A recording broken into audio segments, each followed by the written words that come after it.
मध्य प्रदेश और छत्तीसगढ़ में विधानसभा चुनाव प्रचार के आखिरी 24 घंटे बचे हैं और प्रचार के आखिरी चरण में बीजेपी की ओर से पीएम मोदी और कांग्रेस की ओर से राहुल गांधी ने पूरा जोर लगाया है। आखिरी दांव आदिवासी वोट पर है। यही वजह है कि मध्य प्रदेश के बैतूल जिले में चुनाव प्रचार के दौरान पीएम मोदी ये बताना नहीं भूलते कि 15 नवंबर को भगवान बिरसा मुंडा की जयंती पर जनजातीय गौरव दिवस मनाने झारखंड जा रहे हैं। चुनाव में मेरी जनसभाओं का आखिरी दौर है। कल जनजातीय गौरव दिवस मनाने के लिए मैं कल भगवान बिरसा मुंडा की जन्मस्थली को, उस मिट्टी को माथे पर चढ़ाने के लिए जा रहा हूं। हालांकि चुनाव प्रचार खत्म होने में पूरा एक दिन बाकी है।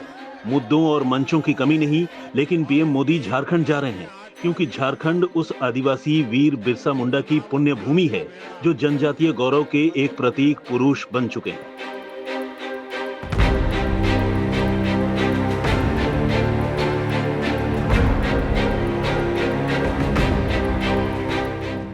और रांची में उनकी जयंती मनाकर खूंटी जिले के उलिहातू में बिरसा मुंडा के वंशजों से मिलकर झारखंड के लिए 24,000 करोड़ की परियोजनाओं की सौगात देकर पीएम मोदी जनजातीय हित का संदेश मध्य प्रदेश और छत्तीसगढ़ तक पहुंचाना चाहते हैं। कारण साफ है, मध्य प्रदेश और छत्तीसगढ़ में आदिवासी वोट बैंक की बड़ी भूमिका है। बस इतना समझिए कि जिसे आदिवासियों ने वोट कर दिया उसी की सरकार बन गई।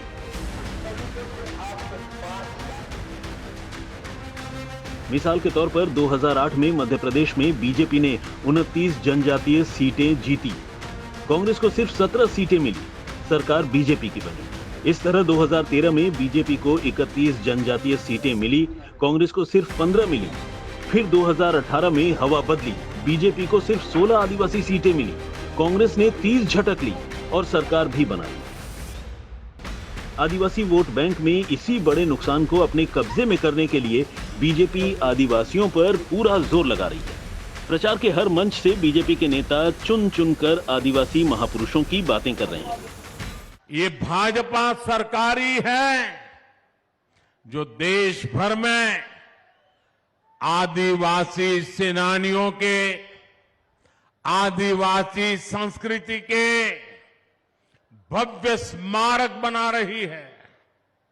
ये क्षेत्र सरदार गंजन सिंह कोरको और सरदार विष्णु सिंह गौंड की भूमि है।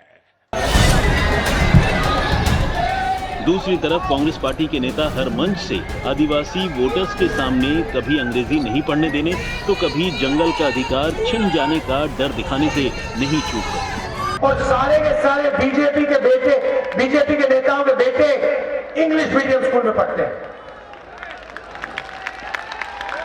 वो अपने बच्चों को अंग्रेजी सिखाना चाहते हैं, अंग्रेजी पढ़ाना चाहते हैं और आदिवासियों को अंग्रेजी नहीं पढ़ाना चाहते हैं, अंग्रेजी नहीं सिखाना चाहते हैं।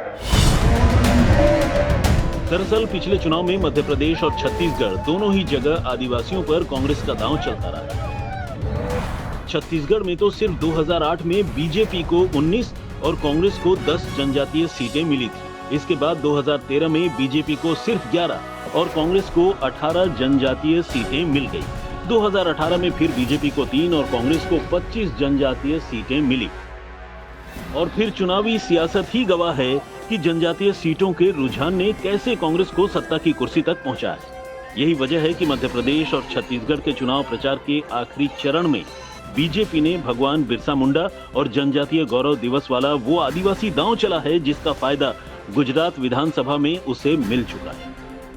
आज तक ब्यूरो।